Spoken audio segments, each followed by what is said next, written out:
بعض لوگ جب سنت پڑھتے ہیں نا نماز میں تو نیت دل میں کر رہے ہوتے ہیں کہ یہ نماز واسطے رسول کے.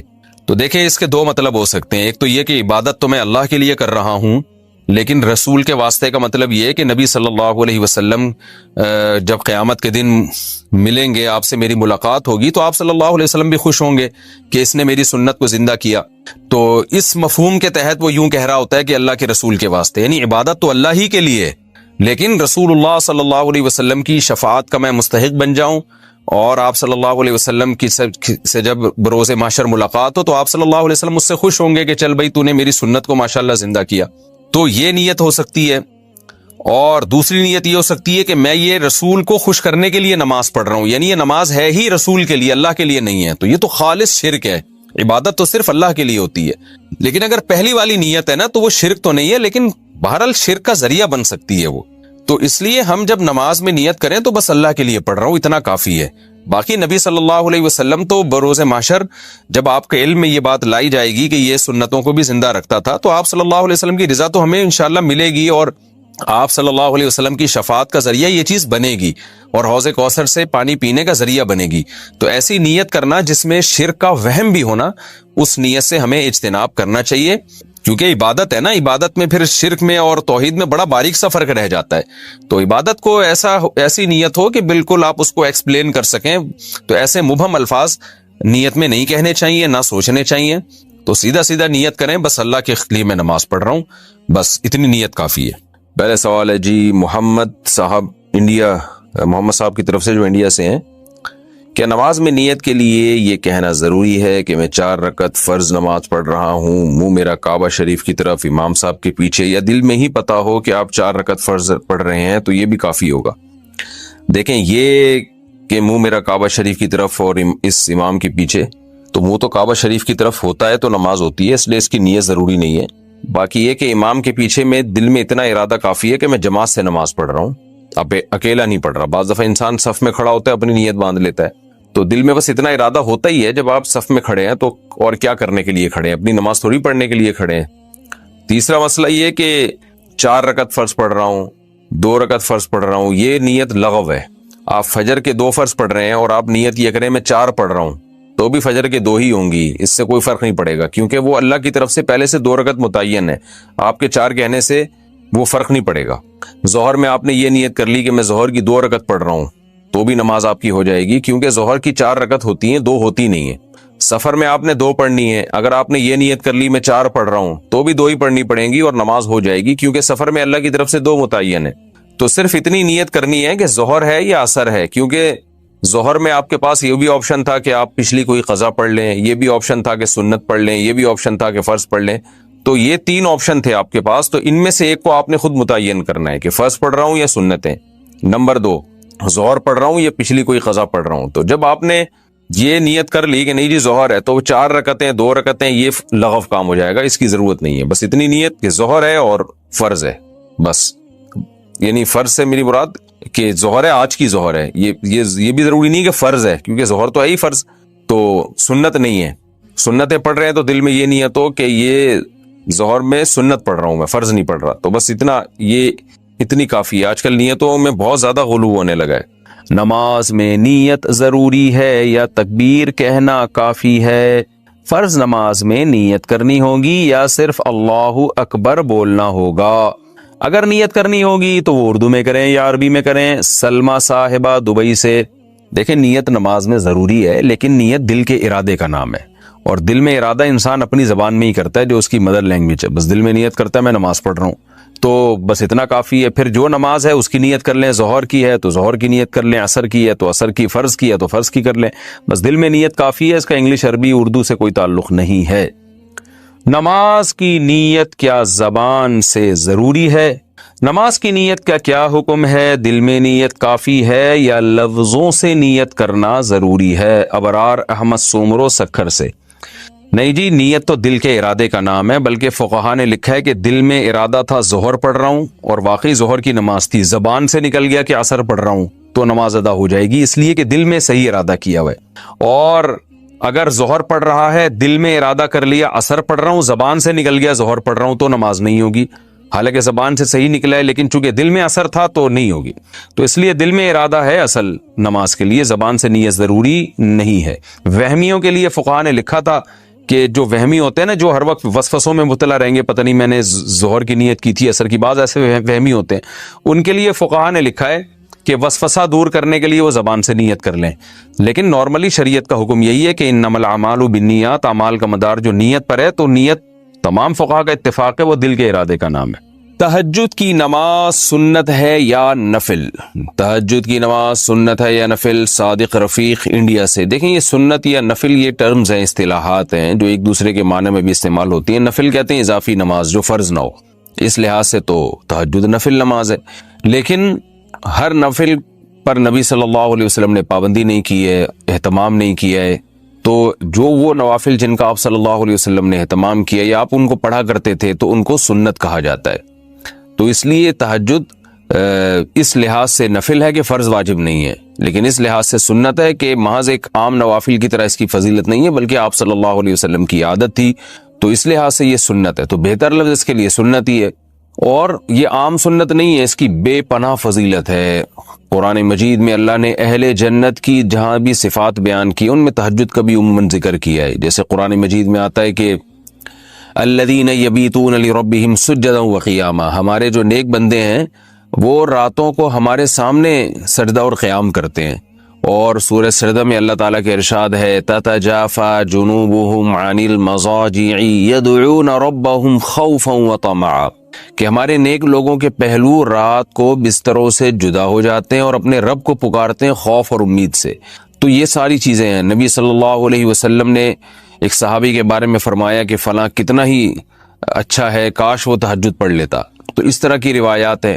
تو آپ صلی اللہ علیہ وسلم نے عبداللہ بن عمر کے بارے میں فرمایا، ان کو وصیت کی، ان کے بارے میں صحابی سے فرمایا کہ یہ تہجد کا اہتمام کریں تو کیا ہی خوب ہے. عبداللہ بن عمر فرماتے ہیں اس کے بعد سے میں نے کبھی تہجد نہیں چھوڑی ہے. تو ایسی بہت ساری روایات ملتی ہیں. سورہ مزمل کا پورا دوسرا رکوع ہے ہی تہجد سے متعلق. ان ربک یعلم انک تقوم ادنی من ثلثی اللیل ونصفہ وثلثہ وطائفۃ من الذین معک واللہ یقدر اللیل والنہار، کہ آپ پوری رات تہجد نہیں پڑھ سکتے، آپ کو دن میں یعنی آپ کے جو ساتھی ہیں ان کو مزاربت بھی کرنی ہے، دنیا کے معاملات بھی نمٹانے ہیں، دن میں بعض دفعہ جہاد بھی کرنا ہے، تو آپ رات کا کچھ حصہ اٹھ جائیے، آپ بھی اور آپ کے ساتھی بھی. تو بہت ہی اہتمام ہے. اور فقرؤوا ما تیسر منہ، اور اس میں جتنی تلاوت ممکن ہو آپ اللہ کے سامنے کھڑے ہوں اور قرآن کی تلاوت کیجیے. تو یہ اتنی ساری احادیث، اتنی ساری روایات سے علماء کہتے ہیں کہ بہت زیادہ محرومی کا باعث ہے یہ عمل کہ ایک آدمی تہجد نہ پڑھتا ہو. اور آپ صلی اللہ علیہ وسلم نے فرمایا کہ رات کے آخری حصے میں اللہ تعالیٰ آسمان دنیا کی طرف آتے ہیں اور یہ ندا لگاتے ہیں حل من مسترزق ارزق له، حل من مستغفر اغفر له، کوئی ہے مجھ سے روزی مانگنے والا میں اس کو روزی دوں، کوئی ہے مجھ سے گناہوں کی معافی مانگنے والا میں اس کو معاف کروں. تو اس لیے رات کو جلدی سونا چاہیے، اور تہجد میں رات کے آخری حصے میں جو تہجد کا ٹائم ہے جو سب سے اچھا ٹائم ہے، ویسے تو کسی بھی وقت رات کو پڑھی جا سکتی ہے لیکن سب سے افضل ٹائم ہے کہ آپ سوئیں اور سونے کے بعد رات کے آخری حصے میں اٹھیں اور اس وقت راز و نیاز کریں، اللہ کے سامنے دعائیں مانگیں. بہت زیادہ اس وقت دعائیں قبول ہوتی ہیں اور نماز کا بہت ثواب ہوتا ہے. ان قرآن الفجر کان مشہودا. وطر کے بعد 2 نفل بیٹھ کے پڑھنا سنت ہے یا کھڑے ہو کر؟ فاطمہ صاحبہ نے ایبٹ عباس سے پوچھا ہے. دیکھیے نبی صلی اللہ علیہ وسلم سے وطر کے بعد متعدد دفعہ 2 رکعت بیٹھ کے پڑھنا ثابت ہے. اس لیے بعض علماء اس کی فضیلت کے قائل ہیں کہ وطر کی نماز کے بعد 2 رکعت نفل بیٹھ کے پڑھنا چاہیے، لیکن جمہور اسی کے قائل ہیں کہ یہ نبی کی خاصیت تھی، کیونکہ عام نبی سے جو ہمیں حکم ملتا ہے وہ کھڑے ہو کر نماز پڑھنے کا ہی ملتا ہے، بیٹھ کے نماز پڑھنے میں ثواب آدھا ہو جائے گا. تو اس لیے مضبوط بات یہی ہے کہ اگر آپ نے وطر کے بعد نفل پڑھنا بھی ہے تو کھڑے ہو کر ہی پڑھیں، بہتر ہے. اور بیٹھ کے پڑھ لے تو آدھا ثواب ہے اس میں، وہ بھی ٹھیک ہے، کوئی حرج نہیں ہے اس میں. آدھی نماز بیٹھ کر آدھی کھڑے ہو کر پڑھنا. خواتین گھر پر جو فرض نماز پڑھتی ہیں اگر وہ 1 رکعت بیٹھ کر پڑھے اور باقی کھڑے ہو کر پڑھیں تو کیا اس صورت میں نماز ادا ہو جاتی ہے؟ مزمل کراچی سے. فرض نماز کھڑے ہو کر پڑھنا ضروری ہے، جب تک بہت شدید مجبوری نہ ہو بیٹھ کے پڑھنا جائز نہیں ہے. تو اگر کسی نے 2 رکعتیں کھڑے ہو کر یا 2 بیٹھ کے پڑھی ہیں تو بیٹھ کے اگر مجبوری میں پڑھی ہیں، بالکل نہیں کھڑا ہوا جا رہا تھا، پھر تو جائز ہے، چاہے 1 رکعت پڑھیں 2 رکعت پڑھیں. اور اگر بغیر مجبوری کے بیٹھ گئی تو ایک رکعت میں بھی بیٹھ گئی تو نماز نہیں ہوگی۔ کیا جوائنٹ فیملی سے علیحدہ ہونا قطع رحمی ہے؟ اگر میاں بیوی جوائنٹ فیملی میں رہتے ہوں پھر حالات کی وجہ سے الگ ہوں تو جیسا کہ حدیث میں وارد ہے کہ قطع تعلق کرنے والا جنت میں نہیں جائے گا، تو اس بارے میں کیا حکم ہے؟ نہیں، جوائنٹ فیملی سے میاں بیوی کا الگ ہونا یہ کوئی قطع رحمی میں نہیں آتا، وہ تو انسانی فطرت ہے۔ دیکھیں اگر الگ نہ ہوتے تو آدم علیہ السلام اور حضرت حوا جہاں پیدا ہوئے تھے ہم بھی وہیں رہتے آج، تو ظاہر ہے بچے بڑے ہوتے گئے، آدم علیہ السلام کے شادیاں کر کے الگ ہوتے گئے تو پوری دنیا آباد ہو گئی، اتنے بڑے بڑے ملک آباد ہو گئے، ورنہ تو سارے وہیں گھس گھس کے رہ رہے ہوتے ابھی تک آدم علیہ السلام کے گھر میں ہی۔ سوچو کہ 6 ارب انسان ایک ہی بنگلے میں رہتے کتنی بڑی ٹینشن ہوتی۔ جو الگ ہوتا اس کو ہم تانا دیتے کہ تم جوائنٹ فیملی سے الگ ہو رہے ہو، تم رشتہ داری توڑ رہے ہو، تو یہ انسانی نیچر ہے، جب شادی ہوتی ہے بچے ہوتے ہیں الگ ہو جاتا ہے، آبادی بڑھتی ہے، تو یہ الگ ہونا کوئی بری بات نہیں ہے، لیکن یہ آپس میں محبت سے ہو جانا چاہیے، لڑ بڑھ کے نہیں ہو تو اچھا ہے۔ کیا سنت نماز چھوڑنے سے گناہ ہوگا؟ فرض نمازوں میں جو سنت مؤکدہ ہیں کیا انہیں چھوڑنے سے آدمی گناہگار ہوتا ہے یا نہیں؟ حسان احمد حیدر آباد انڈیا سے۔ جناب حسان صاحب، سنت مؤکدہ جو ہے نا، جو فجر سے پہلے کی 2 سنتیں ہیں، ظہر سے پہلے کی 4، ظہر کے بعد کی 2، پھر مغرب کے بعد کی 2 اور پھر عشاء کے بعد کی 2، یہ سنت مؤکدہ ہیں۔ حدیث میں اس کی بہت ترغیب ہے کہ آپ صلی اللہ علیہ وسلم نے فرمایا جو ان 12 رکعتوں پر پابندی کرے گا تو اللہ تعالیٰ جنت میں اس کے لیے گھر بنائیں گے، اور آپ صلی اللہ علیہ وسلم نے ہمیشہ یہ نمازیں پڑھی ہیں، تو وہ سنت جس پر آپ نے بہت تاکید سے عمل کیا اس کو سنت مؤکدہ کہا جاتا ہے، اور اس سنت مؤکدہ کو حکم یہ ہے کہ وہ فرض واجب تو نہیں ہے، کبھی کبھار اگر کوئی چھوڑ دے، بلا عذر بھی کبھی کبھار چھوڑ دے تو کوئی حرج نہیں ہے، کسی عذر سے چھوڑ دے تو بھی کوئی حرج نہیں ہے، لیکن بلا عذر اگر آپ اس کو چھوڑیں گے اور عام طور پر چھوڑنے کا معمول اگر بنا لیں گے تو بہت سے علماء اس کے قائل ہیں کہ آپ پھر گناہگار ہوں گے، اور اس پر تو سب کا اجماع ہے کہ ایسا شخص قابل ملامت ہے اور قیامت کے دن آپ صلی اللہ علیہ وسلم کی شفاعت سے محروم ہو سکتا ہے، اس کا امکان موجود ہے، تو یہ ایسا شخص قابل ملامت ہے، اس کو ملامت کی جائے گی، اس کو برا بلا کہا جائے گا کہ بھئی کیا کر رہے ہو تم۔ اس کی مثال ایسے بہت سے لوگ آج کل نئے نئے فتنے آ رہے ہیں نا، کہتے ہیں سنت مؤکدہ کیا ہوتا ہے، حدیث میں تو کہیں بھی نہیں ہے۔ اس کی مثال ایسے جیسے فجر کی 2 رکعتوں میں دونوں رکعتوں کو لمبا کرنا چاہیے، یعنی سنت ہے کہ آپ فجر کی 2 رکعتوں کو امام کو چاہیے کہ وہ باقی نمازوں کی نسبت لمبی قرات کرے اس میں، جیسے کہ امی عائشہ رضی اللہ تعالیٰ عنہ فرماتی ہیں کہ فجر کی 2 رکعتوں کو 2 اس لیے رکھا گیا ہے کہ ان میں قرات زیادہ ہے۔ اب کوئی بھی اس کا قائل نہیں ہے کہ اس میں قرات زیادہ پڑھنا واجب ہے، سب مانتے ہیں کہ سنت ہے، اور لیکن ہے سنت مؤکدہ۔ اب جو لوگ سنتوں کو نہیں مانتے نا، کہتے ہیں سنت مؤکدہ کوئی ضروری نہیں ہے، پڑھ لو مرضی نہیں پڑھو، آج کل ایسے فتنے پیدا ہو رہے ہیں، تو ان کو آپ یہ ایک الزامی جواب کے طور پہ یہ کہا کریں کہ اگر کوئی امام فجر کی نماز میں 1 رکعت میں انا اعطیناک الکوثر پڑھتا ہے، دوسری میں قل واللہ احد پڑھتا ہے اور رکوع کر کے سلام پھیر کے نماز ختم، روزانہ وہ یہی کر رہا ہے، تو کیا آپ اس امام کے اس عمل کو صحیح قرار دیں گے؟ آپ یہ کہیں گے کہ امام صاحب آپ بہت اچھا کر رہے ہیں، فجر کی نماز میں پہلی رکعت میں انا اعطیناک پڑھتے ہیں، دوسری میں قل اللہ پڑھ کے 2-3 منٹ کے اندر فجر کی نماز ختم، تو یقیناً کوئی بھی نہیں کرنے دے گا امام کو۔ کبھی کوئی سفر میں جانا ہے، کہیں جلدی ہے یا سفر میں ہے تو ٹھیک ہے، لیکن عام نارمل روٹین میں آپ امام کو ایسا نہیں کرنے دیں گے۔ کیوں؟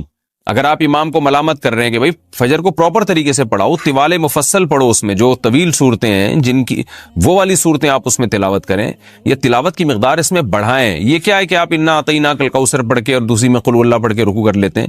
اگر آپ امام کو ملامت کریں اور دلیل میں یہ کہے کہ سنت مؤکدہ کچھ نہیں ہوتا، تم کہیں سے دکھا دو کہ فجر میں لمبی قرات کرنا فرض واجب ہے تو میں کروں گا، جب فرض واجب نہیں ہے تو میں نہیں کروں گا، تو آپ کہیں گے بھائی فرض واجب تو نہیں ہے، اس لیے کہ فرض واجب ہوتا تو نماز ہی نہ ہوتی، یا سجدہ سہو واجب ہو جاتا، تو نماز تو ہو رہی ہے آپ کی، لیکن جو پراپر طریقہ ہے نبی صلی اللہ علیہ وسلم کا نماز پڑھنے کا فجر کی، وہ یہ نہیں ہے۔ جو پراپر طریقہ آپ نے بتایا ہے اور صحابہ تابعین اس پر عمل کرتے آئے ہیں وہ یہ ہے کہ فجر میں لمبی قرات ہوگی۔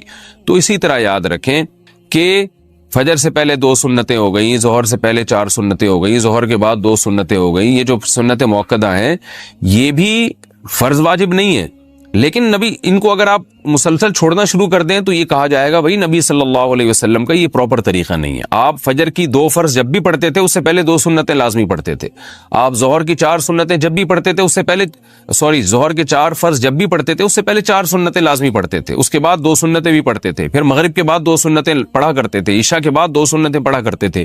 تو جو پراپر طریقہ ہے نماز پڑھنے کا، 5 نمازیں جو فرض کی ہیں وہ پراپر یہی ہے کہ ان سے پہلے اور ان کے بعد یہ جو سنتیں ہیں ان کا اہتمام کیا جائے۔ تو اس لیے ان سنتوں کا بہت زیادہ اہتمام کرنا چاہیے. اور آج کل جو ایک جدت پسندی معاشرے میں پھیلی ہوئی ہے کہ سنت موقدہ کا بالکل ہی لوگوں نے انکار کرنا شروع کر دیا ہے, بس فرض پڑھو اور باقی کوئی کچھ بھی نہیں ہے, تو یہ غلط ہے. ہاں کبھی جلدی ہو, سفر میں ہو, کبھی یعنی سفر میں بھی ٹریولنگ کے دوران, اس میں آپ سنتیں چھوڑ سکتے ہیں. سفر میں کہیں آپ نے اسٹے کیا ہوا ہے تو اور آپ بالکل سکون کی حالت میں, تو وہاں بھی سنت موقدہ پھر سنت موقدہ ہی رہتی ہیں. اس کی مثال ایسے جیسے آپ کہیں سفر کے لیے جا رہے ہیں نا, تو راستے میں انسان کو جلدی ہوتی ہے, افراتفری ہوتی ہے, تو وہاں سنت موقدہ نہیں پڑھنی چاہیے, چھوڑ دینی چاہیے. لیکن کہیں آپ پہنچ گئے, آپ نے کا اسٹے ہے وہاں, آرام سے آپ نے ایک ہفتہ گزارنا ہے, تو آپ سکون کی حالت میں, تو پھر سنت موقدہ وہاں پر سنت موقدہ ہی بن جاتی ہیں. کیونکہ سنت موقدہ کا تعلق اس سے ہے کہ حرج ہو رہا ہے کہ نہیں ہو رہا پڑھنے میں. تو جہاں حقیقت میں حرج ہوگا وہاں سنت موقدہ چھوڑی جا سکتی ہیں, جہاں نہیں ہے تو وہاں نہیں چھوڑی جا سکتی. تو کبھی کبھار کوئی چھوڑ دے تو کوئی حرج نہیں ہے, کسی عذر سے چھوڑ دے تو بھی کوئی حرج نہیں ہے, لیکن چھوڑنے کا معمول بنا لینا, یہ آدمی بعض علماء کے نزدیک گناہگار ہے, ورنہ قابل ملامت تو سب کے نزدیک ہے. کیا صرف فرض نماز پڑھنا ٹھیک ہے؟ اگر کوئی شخص سنت موقدہ اور غیر موقدہ اور نوافل چھوڑ کر صرف فرض اور واجب ہی ادا کرتا ہے تو کیا اسے گناہ ہوگا اور آخرت میں حساب ہوگا یا نہیں؟ نیز کیا اس کی قضا کرنی ہوگی؟ دیکھیں, نوافل چھوڑ دیتا ہے یا سنت غیر موقدہ چھوڑ دیتا ہے تو کوئی گناہ نہیں ہے. لیکن اگر صرف سنت یعنی فرائض پہ اکتفا کرتا ہے اور سنت موقدہ کبھی بھی نہیں پڑھتا تو پھر یہ گناہگار ہے. کیونکہ سنت موقدہ کو ہمیشہ کے لیے ترک کر دینا, علماء کہتے ہیں اس میں گناہ کا خطرہ ہے, اور یہ شخص قابل ملامت ہے. کیونکہ سنت موقدہ یہی ہے جس کی تاکید بہت زیادہ ہے. جیسے فجر کی 2 سنتیں آپ صلی اللہ علیہ وسلم ہمیشہ پڑھا کرتے تھے, حتیٰ کہ فجر کی سنتیں سفر میں بھی نہیں چھوڑی آپ صلی اللہ علیہ وسلم نے. تو باقی سنتوں کا بھی جو موقدہ ہیں ان کا اہتمام ضروری ہے. کبھی کبھار چھوٹ جائیں تو کوئی حرج نہیں ہے اس میں, جیسے سفر میں چھوڑ دیں یا کوئی ایمرجنسی ہے یا بہت زیادہ تھکاوٹ ہے, کبھی کبھار چھوڑنے میں کوئی حرج نہیں. عمیر احمد نے سوال پوچھا ہے جی سعودی عرب سے, کیا حرم میں یا کسی بھی مسجد میں امی ابو کے ایصال ثواب کے لیے قرآن رکھ سکتے ہیں؟ اگر وہ زندہ ہوں یا انتقال کر گئے ہوں, دونوں کے بارے میں بتائیں. نہیں رکھ سکتے, کیونکہ مساجد میں اس طرح بہت زیادہ قرآن جمع ہو جاتے ہیں اور پھر ان کی بے حرمتی ہوتی ہے. مدارس مساجد والے پھر وہ جو اضافی قرآن ہے ان کو دفن کرنا پڑتا ہے, اور حرم میں تو ویسے ہی حکومت سعودیہ نے بہت سارے قرآن رکھے ہوئے ہیں. تو ایصال ثواب کرنا ہو تو ان کے لیے صدقہ خیرات کریں, جو منصوص ہے, جس کا حدیث میں صراحتاً ذکر ہے, وہ زیادہ اچھا کام ہے. صدقہ خیرات کیا کریں, کسی غریب کو فائدہ پہنچائیں. میں شادی شدہ ہوں اور کوکنگ کا چینل بنانا چاہتی ہوں, میرے صرف ہاتھ نظر آئیں گے, باقی پورا جسم پردے میں ہوگا, کیا یہ جائز ہے؟ دیکھیں, جوان عورت کو چاہیے کہ وہ ویسے تو پردے میں عورت گھر سے باہر بھی جا سکتی ہے, تو چینل پہ بھی آ سکتی ہے, لیکن شریعت میں حوصلہ افزائی کس بات کی ہے کہ عورت ایسے کام نہ کرے جو مردوں کے سامنے ہو. ظاہر چینل پہ آئیں گی تو پوری دنیا دیکھے گی, اس میں مرد بھی ہوں گے, عورتیں بھی ہوں گی, تو عورتوں کا تو کوئی مسئلہ نہیں ہے. تو میں یہ نہیں کہہ رہا کہ یہ ناجائز ہے, اگر آپ مکمل پردے میں آتی ہیں تو گنجائش ہے اس کی, لیکن بہرحال یہ شریعت کی نظر میں حوصلہ افزائی نہیں ہے ایسے عمل کی. کہ کوئی مجبوری ہو تو ایک الگ بات ہے, لیکن اگر مجبوری نہیں ہے اور آپ کے شوہر کما رہے ہیں تو پھر آپ کو چاہیے کہ آپ نہ آئیں تو زیادہ بہتر ہے. جائز ہے, بہرحال ناجائز ہونے کی کوئی دلیل نہیں ہے. بہت سی چیزیں جائز ہوتی ہیں لیکن شریعت اپریشیٹ نہیں کرتی, حوصلہ افزائی نہیں کرتی.